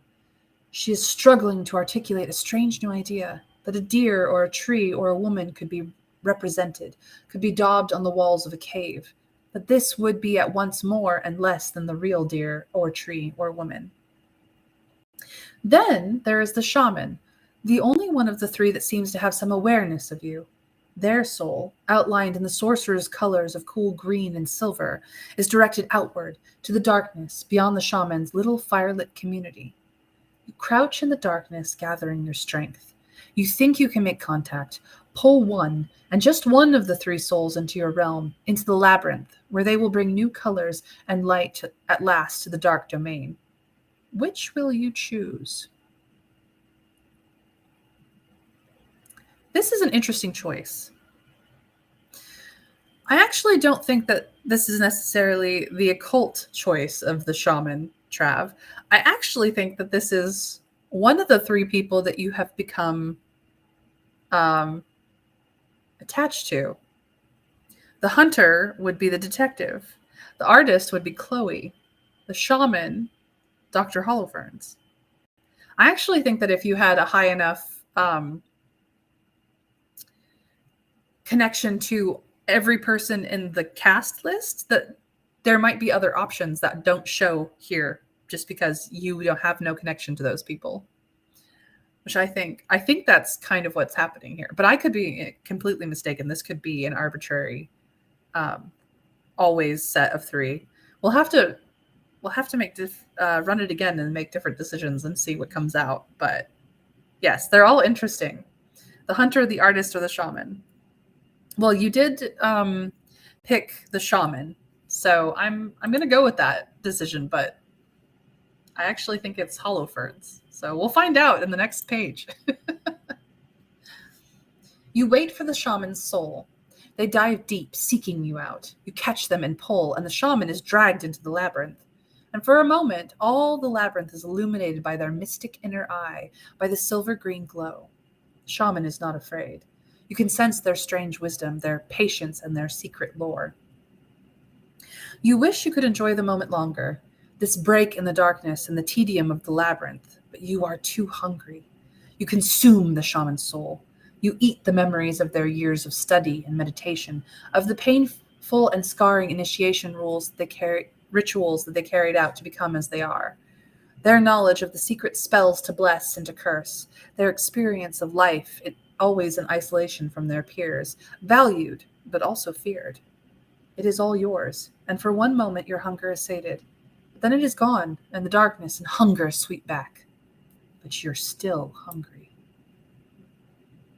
You were too hasty, your meal too scant. But time is passing in the world beyond yours. More souls make their way through the labyrinth. You try to be patient. Instead of snatching and eating at once, you experiment. You discover that you can affect the creatures that dream of the labyrinth. You can whisper to them, influence them. Perhaps you can guide them into creating something greater, something that might satisfy your hunger forever. You have absorbed some of the way these creatures think from your first meal. What will you whisper to the souls of the sunlit world? Perhaps I was wrong entirely. Do we whisper of honor and glory, of logic and reason, of shadows and mystery, or of the truth of the human heart? 1, 2, 3, or 4, chat? 3. I have a one-track mind. Yes, you do. We did decide early on to go all in on the occult stuff. So that's, I think, 3. Could be 4, but I think it's 3. So of shadows and mystery we go. You find a race of people living high up among snowy, perpetually sunlit mountains riddled with vast cave networks. Their little walled villages perch on peaks or inside narrow passes, so distant and remote from all else that they think the world below is just a dream populated by ghosts and devils. You whisper to them of joys, of warmth, darkness, and mystery, of relief from the ever-present blinding sunlight on snow and the cruel clarity it affords. They begin to retreat into the caves below their villages, to make their homes there and to explore and map out the passages and burrow new ones. They see things that no other human being has before, great galleries of shimmering crystals and gemstones, eyeless white fish swimming in murky subterranean pools, the terrors and wonders of the deep. They become a strange, pallid people. After a few generations, they rarely venture into the blinding light of the outside world, instead living on the fungi, insects, and stagnant water of their underground world. Each family claims their own ancestral warren of tunnels, and each generation adds to it by exploration or digging, adding new verses to the family poem that maps out their territory in coded language taught only by the members of their bloodline.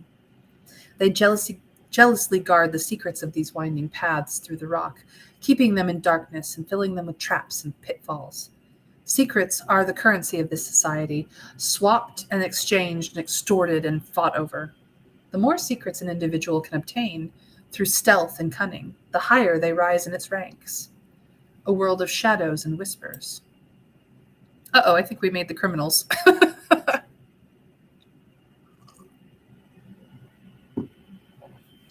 In many ways, they mirror your own early existence, wandering the labyrinth. But it is so different. Your labyrinth is silent and unchanging. Theirs is filled with wonders and horrors, of whispers and intrigue. They have what you lack, and it makes the stray souls you catch fresh and sweet. And you wish it could go on this way, your children free to enjoy a life so much richer and more complex than yours. But these scraps, a soul every now and then, do not satisfy you. One day, hunger overwhelms you. You breach the barrier between the labyrinth and their world, and you set about feeding on them, your dark tentacles reaching everywhere in their shadowy domain to seize and rend and bring to you. They try to conceal themselves in their innumerable warrens and hiding places. They rely on all the careful tricks and traps they have engineered over centuries underground, but it is of no use. You already know all their secrets. You eat it all. The experience of creeping barefoot through dark galleries, deep under the earth, with murder or larceny in mind. Of swiftly plunging hands into ice-cold water to seize a slippery blind fish to eat. The knowledge of mazes and pits and secret passages, of how to move soundlessly and see in the darkness. You swallow down darkness and mystery, unable to help yourself. By the time your feast is finished, nothing lives within all that vast subterranean domain. A great feast. You have fed mightily, and you find yourself feeling lazy, heavy, and sleepy, with so many new memories and experiences and ideas to digest. You are drawn back against your will through the breach, back into the depths of the labyrinth. Even in your post-feeding glow of contentment, you feel misgivings. You know that the meal you have just had, of the civilization you shaped for yourself, of your children, will only last you so long, and eating so heavily has only increased your appetite. You are well beyond the point that a single soul could even begin to satisfy you, to bring light to all your vast labyrinth. Is there any way your appetite for light and warmth, for the experiences and memories and knowledge and art of the sunlit world could ever be permanently assuaged? You draw breath. You are Morgan de Winter again, though you almost lost yourself in the vast and strange experience of being Succoth Benoth. Succoth Benoth. Was it real, or just a fever dream introduced by the Crimson Death?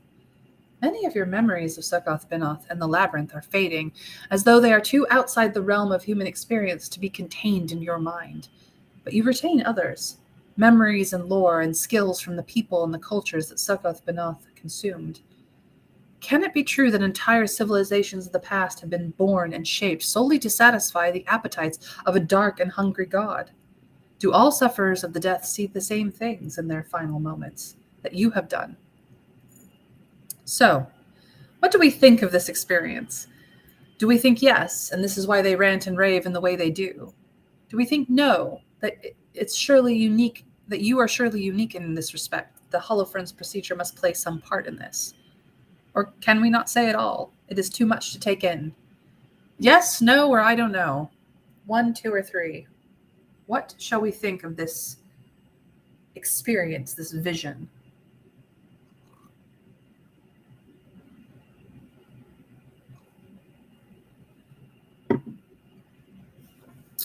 One, 2, or 3, chat. Yes, no, or I don't know.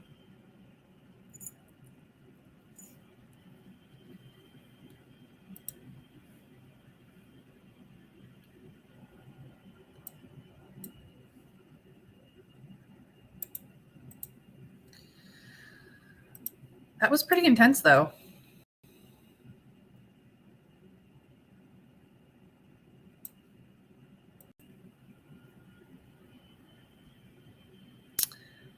I agree. 3. I think it was all too much to take in.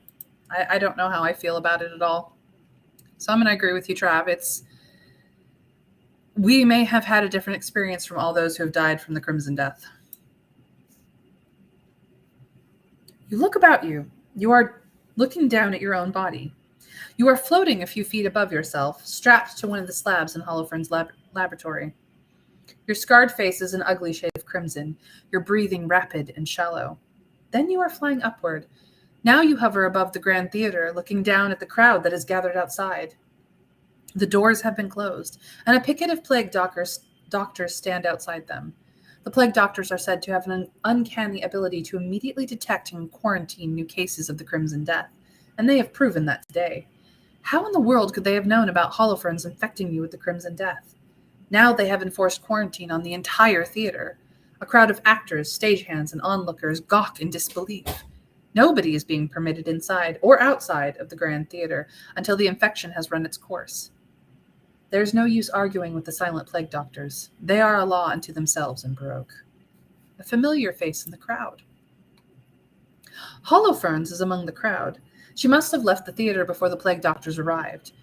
Now they will not let her back in, despite her furious protests. Julian, standing with Nicholas in the crowd, lays a gentle hand on Holofern's shoulder and draws her back. Pain stalks across the musician's features as he stands, knuckles white on the grip of his cane.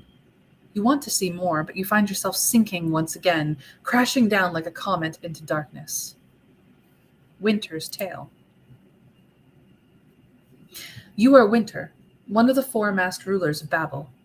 The Lottery of Babel randomly determines every position in the new empire, from lord to serf, except those of you and your three fellows. You have been bred for greatness. Your grandfather was the diplomat scientist who negotiated a peace treaty with the sentient Crimson Death bacteria, turning a deadly threat to all life to one of humanity's greatest allies. Your mother was the engineer who established the network of portals between the stars, allowing Babel to set up colonies on the moon and Barsoom and even further afield.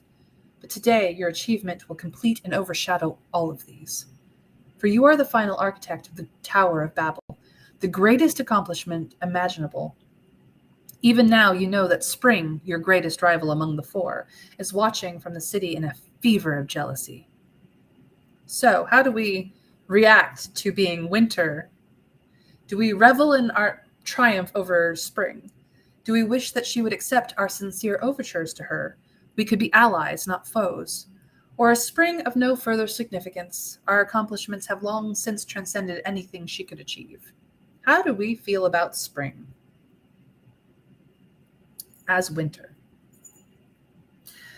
Triumph, sincere, or accomplished? 1, 2, or 3?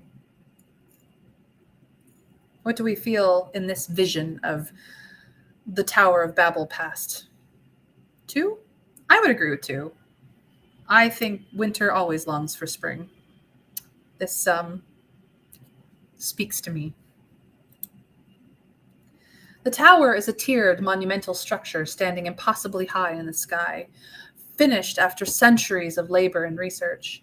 Inside, stored in the crystalline machines and streaming blue liquids of Babel's semi-sentient technology, supplemented by the vivid streams of crimson death running through it, will be the dizzying sum total of all knowledge, all art, and all science under the sun. Armies of scientists, archaeologists, anthropologists, biologists, economists, and linguists have scoured the globe in the wake of the legions with their notebooks and their sketch pads, their recording equipment and their sample cases. Within its crystal brains, the tower contains a record and definition of every word and every language that has ever been spoken on Earth, including the languages of bioelectric pulses used by the Crimson Death and its kin. Its arc zoos contain representatives of every species of animal found on Earth, as well as those of the exotic species that the legions have found on other worlds. Its museums contain exhaustive records of every civilization that has ever been. But what is more, every region has its own crystalline transmission station to which researchers and scholars will report every day of their lives. Once the tower's central crystal brain is activated, it will receive the signals from these outlying stations, continually updating its archives as new information comes to light.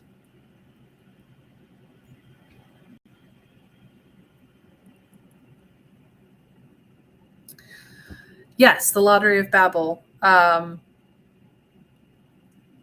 Yes, Trav. Yes. The Lottery of Babylon by George Louis Borges was actually written in the era that this story takes its inspiration from. So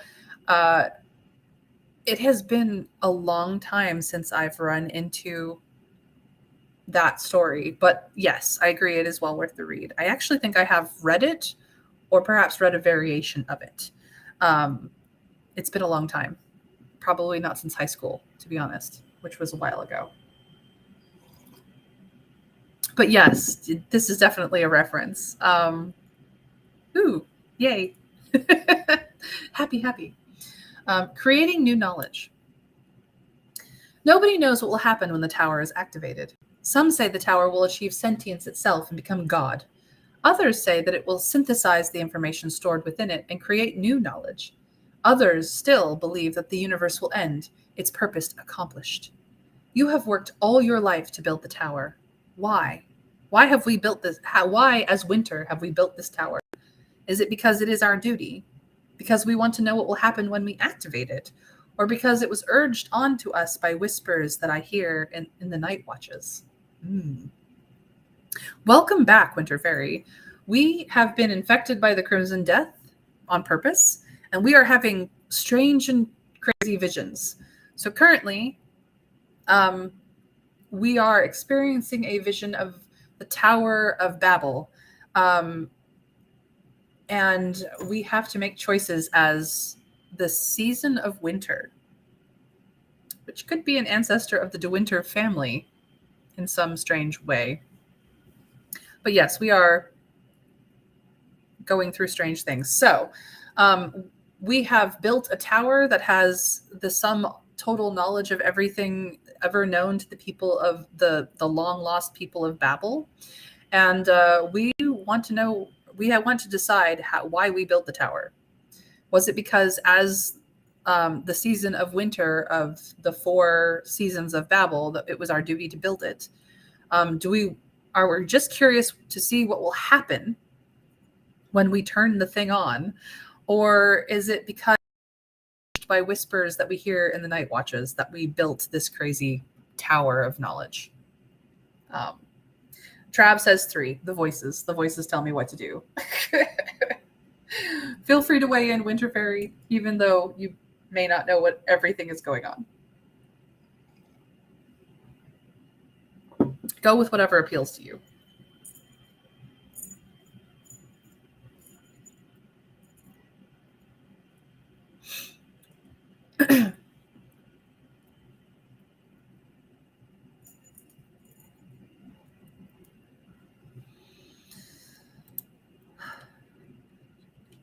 I might just go with the voices just because it's fun. All right. Going with the voices. Let's go. Perhaps it does not matter what your motivation was. From the moment it was first envisioned in the days of Old Babel, as a mere mystic symbol or philosophical hypothesis, the tower seems to have made itself ever more real, as though it were a thing that always existed in some sense. You are standing at the pinnacle of the tower, a great white glassy disc overlooking its many, many tiers. If you were an ordinary human being, you would quickly die from the lack of air so high up, but your Crimson Death life mate has augmented and enhanced your lungs to allow you to breathe here. Beneath your hands are the tower's crystalline controls. Just placing your hands on them is enough to activate them. Tower is awakened.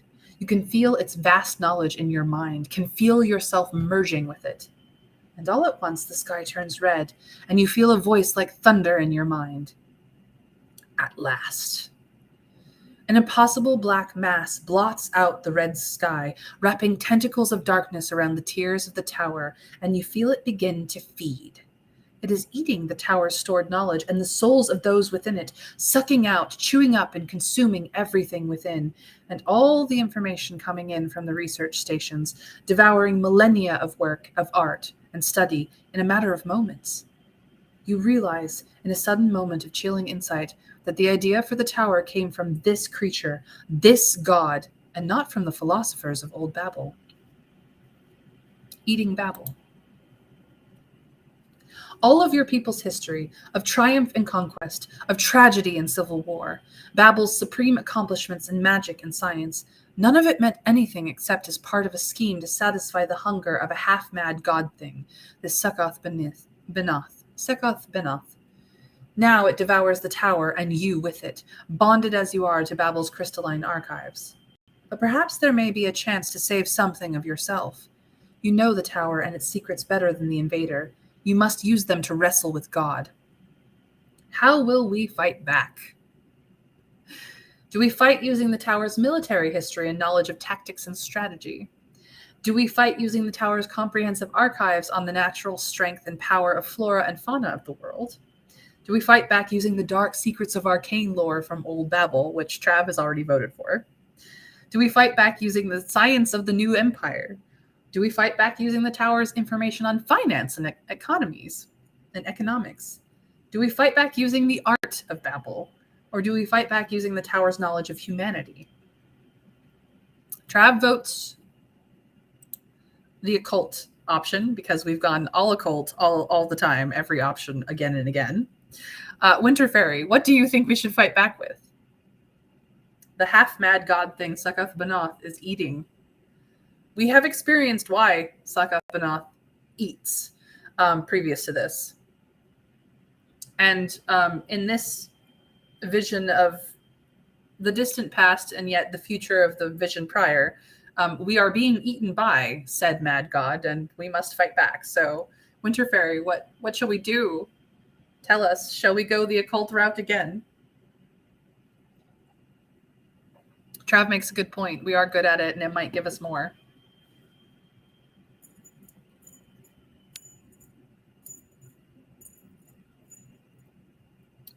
To the occult stuff. We fight back using the dark secrets and arcane lore from Old Babel. Before Babel embraced science and reason and founded the new empire, it was known for its mastery of black magic. The alchemists and philosopher magi of Old Babel pioneered a language of occult symbolism that had the power to transform and destroy, to tear through the veil between the earthly plane and those beyond. All of that occult lore, all of those spells and charms and curses written down in books of magic by witches and prophets long ago are stored within the tower. Now you draw on them all, striking at Sakath Banoth with all the terrible power of the occult. The sky turns from red to dark and back again. Rains of frogs fall from the clouds.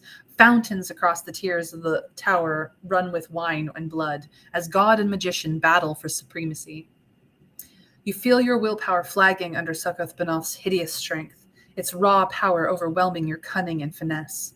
But then you are joined by another mind, an impossible ally from a distant future who brings yet more knowledge of the dark secrets of magic and the words of power. Will it be enough? Ooh!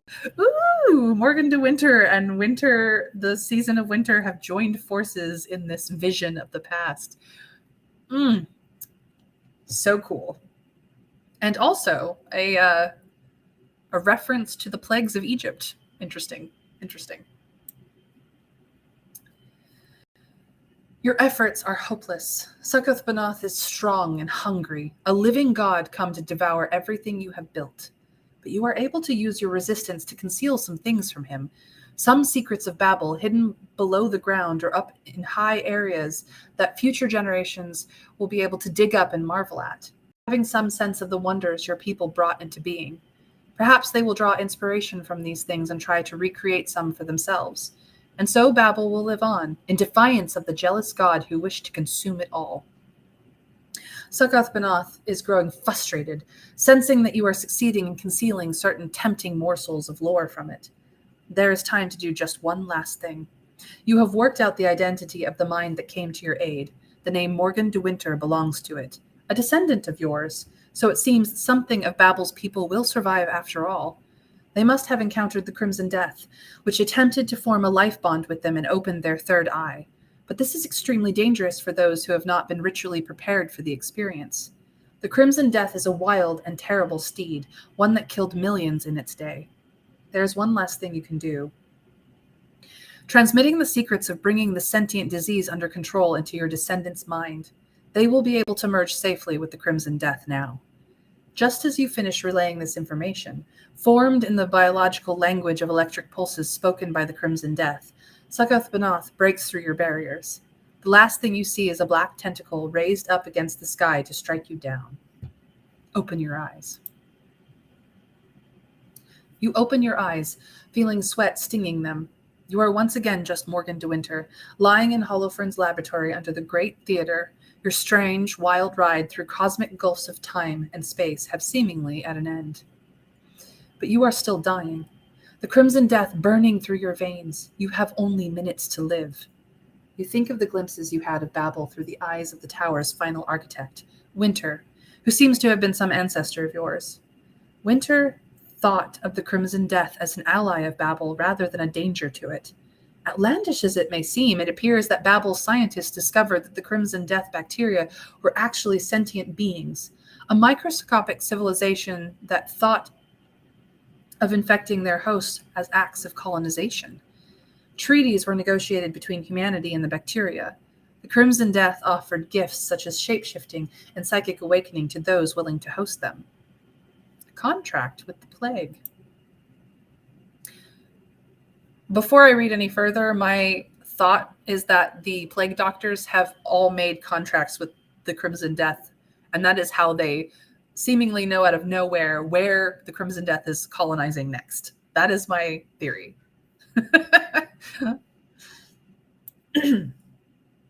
But since Succoth-Benoth's attack on Babel and the fall of the tower, the true nature of the Crimson Death and the terms of humanity's contract with it has been lost. Each time that the Crimson Death infects a new host, it attempts to fulfill its side of the contract, pushing the host through psychic visions and shattering physical transformations. But without the knowledge of how to respond, the infection just ends up killing the sufferer. Holofernes must have had some inkling of this.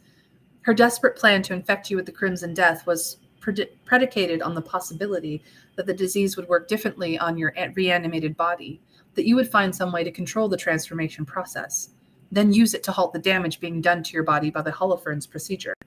But can you? Oh, good, Trav. I'm glad we're on the same page. And it seems this text is also agreeing with us and my radical theory out of nowhere, which wasn't so radical at all.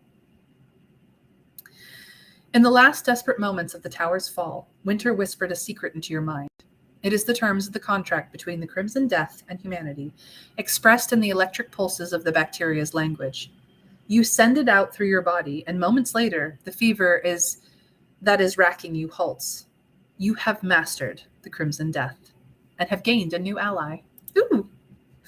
Achievement, old friends. So, the Crimson Death is sentient. Who knew? For the first time in the millennia since the fall of the Tower of Babel, a human has survived bonding with the Crimson Death.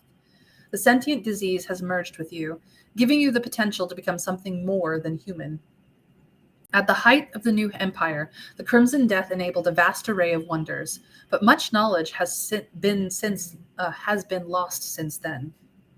You must discover how best to use the Crimson Death through painstaking trial and error, and your time is limited. Through consulting with the disease you host, you discover that you could develop the Crimson Death in your body to be used in one of 3 different ways. There is access to something that the Crimson Death thinks of as communion. Apparently, the disease has kept a record of the mind and memories of every life it has taken over the centuries. If you gain access to communion, you will be able to communicate with any of these individuals, including your parents. If you gain access to you will need to move slowly and carefully in making contact, since the psychic noise of so many voices speaking at once would drive you insane. However, it immediately strikes you that this would allow you to speak to your parents once again, since they were victims of the Crimson Death. A living archive of souls. As you become more familiar with the communion, you would be able to go further and further back in time, speaking to victims of the Crimson Death in past eras. Who knows what secrets of history you might be able to uncover with your brain a buzzing hive full of voices from the past. The second possibility is that of shapeshifting. It seems the Crimson Death, once it has become sufficiently absorbed by its host, can make dramatic physical changes to the host's body. In the new empire, this was used in all kinds of ways, with people reshaping their bodies at will to experience new environments such as the bottom of the sea or the ice fields of Fimbul. You suspect that, had Succoth-Benoth not ended Babel forever, they would eventually have ceased to think of the bodies they were born with as anything other than fleeting and temporary. If you choose to devote the Crimson Death's energies towards shapeshifting, it will be decades before it has sufficiently knitted your flesh to allow transformations of the speed and facility of Babel's day, but you will be able to alter your appearance, at first temporarily, and later permanently. This will allow you to heal the scars on your face and body, restoring the appearance that you had before you were tortured and murdered. You will be able to walk the streets of Baroque without your disguise. In time, you will be able to reclaim your old life and your old identity. Finally, the Crimson Death offers you vision, chances to see life from their perspective. Dormant clusters of the Crimson Death bacteria are everywhere throughout Baroque, intertwined with the city. If you reach out to them with your mind, you will be able to develop new senses, feel and see things across the living map of the city. Nowhere in Baroque, from the sewers to Mons Salvat Palace will be barred from your gaze. You will have the ultimate spy network. In later years, as your ability extends, you will be able to make contact with Crimson Death colonies across the border in Rococo and Cadaver Gessorum in Carpathia. The Crimson Death has traveled everywhere. In time, your eyes and ears, your nervous system will encompass the entire globe. Which will you choose? Communion, shape-shifting, or vision? Oof, what a choice. And we can only choose one. I want it all, man. I want it all.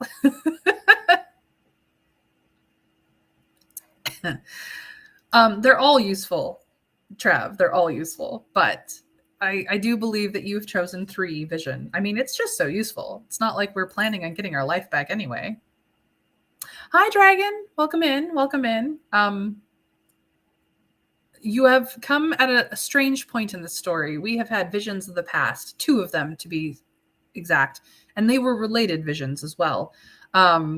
We have a choice.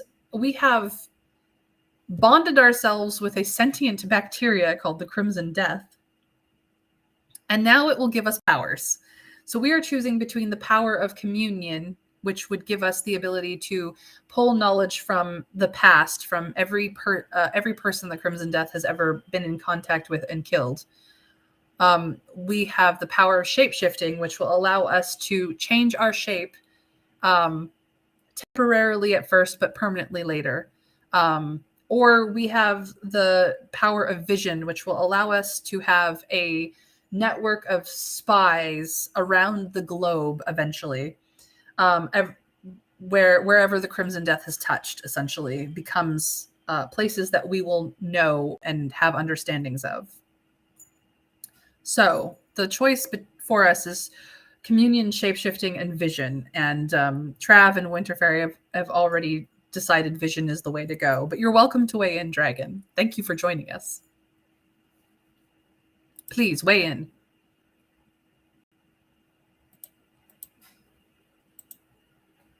I love to hear from my chat.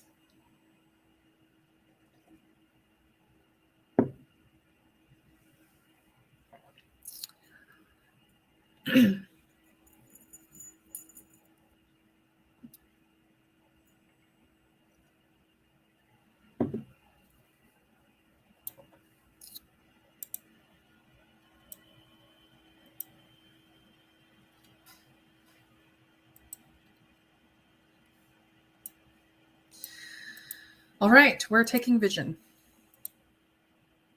It is as though you have grown new organs with new senses. The feeling is indescribable and at first horrifying, as though something filthy with ooze and secretions had burrowed under your skin. But then you come to adjust to it and let yourself explore your new senses. You are not truly seeing any more than you are smelling or hearing. The Crimson Death bacteria have their own ways of sensing the world around them, but you find you are able to interpret what they experience in your own terms as sights, sounds, and smells. At first, all you are seeing is dim shapes, but then the images gradually sharpen. You realize that you are seeing sights from all over Baroque, from puddles of water on the street to the inside of fireplaces, inside grand houses. Nobody in Baroque would ever be able to rest easy if they knew what you do now. How far the Crimson Death bacteria have infiltrated their entire city. The scope and clarity of your vision can only grow. The night has 1,000 eyes, and now, so do you. The empty theater. Now that the fever has left you, it is easy to snap your restraints and look about you. It is as dark as ever down here in Holofern's laboratory, but a thin layer of dust has settled on everything. How long have you been unconscious, wrestling with the Crimson Death? Days or even weeks? Above your head, the Grand Theater is silent. You sense something else. Vincent, your cousin, your murderer, is in Baroque. And another, more ominous presence looms behind him. Succoth Banath is not done with this world, nor with the De Winter bloodline. Outside the boarded up and empty theater, the sky is turning red. Across Baroque, the factions are laying their plans and preparing for a day of reckoning.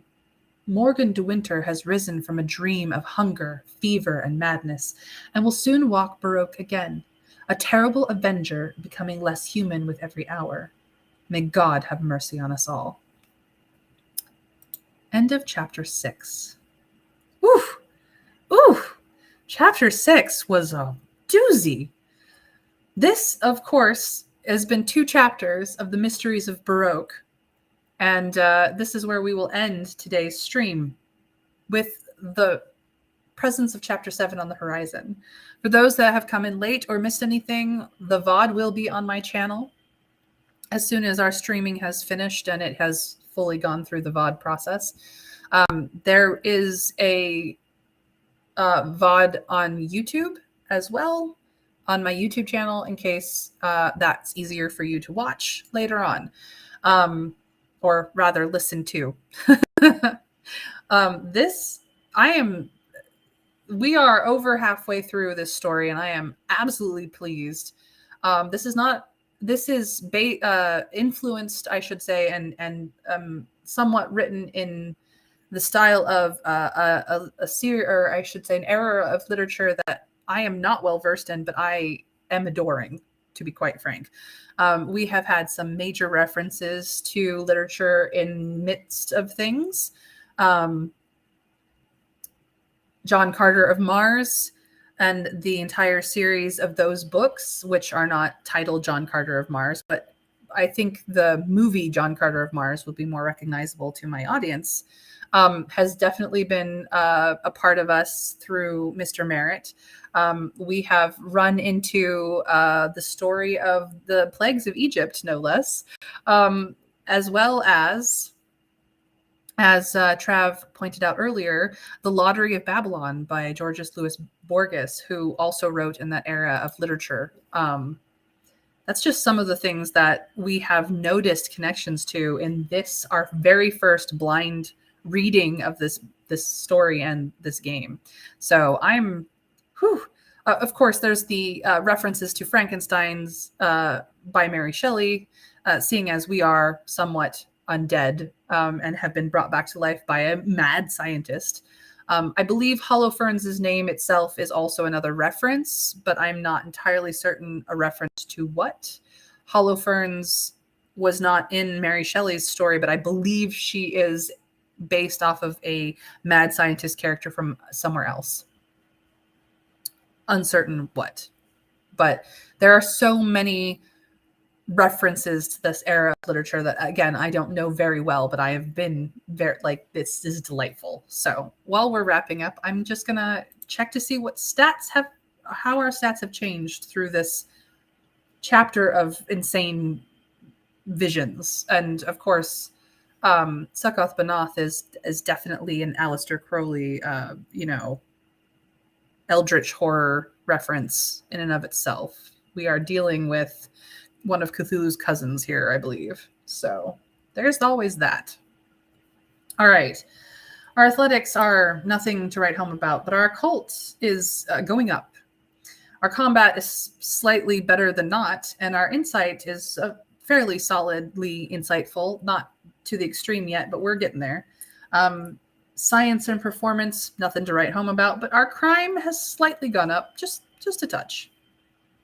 As for our demeanor, we are compassionate, debonair, slightly scheming, somewhat reasoned, although that's taken a hit because of the visions.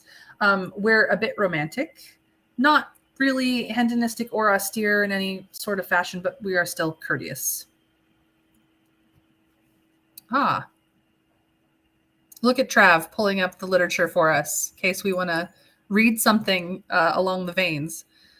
Biblical Book of Judith. Holofernes was an Assyrian general who was about to destroy Judith's home, the city of Bethulia. Overcome with drink, he passes out and is decapitated by her. Interesting. But in here, Holofernes is a mad scientist. Yay us. As for our life, our electricity and our sanity have both taken a slight hit. I would think after this chapter we would have taken more of a hit to our sanity than this, but apparently not.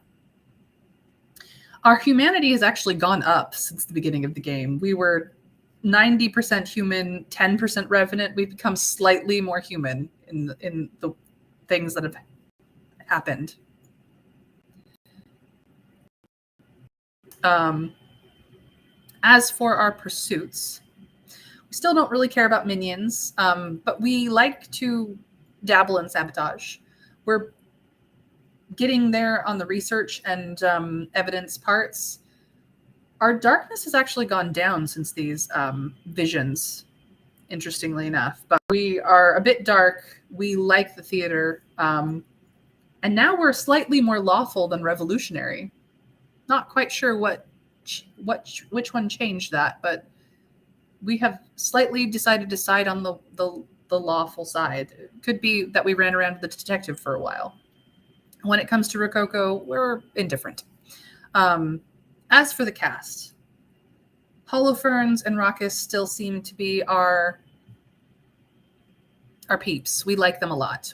We've decided that we are practically the detective's brother, even though we are a person. So it's more of we feel a good brotherhood with them, a siblinghood with them so much. And we're slightly fond of Chloe, seeing as we did comfort her at Mr. Merritt's funeral earlier. We're still only just acquaintances with Julian, the blind musician, Mona, the information broker, and Nicholas, the revolutionary spy. So that is how we stand. As for achievements, the achievements that we have gained today is not on this list. Interesting.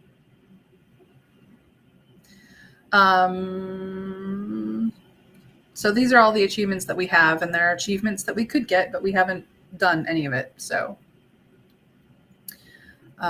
yeah, that's where we stand at Chapter 7, The Dance Macabre.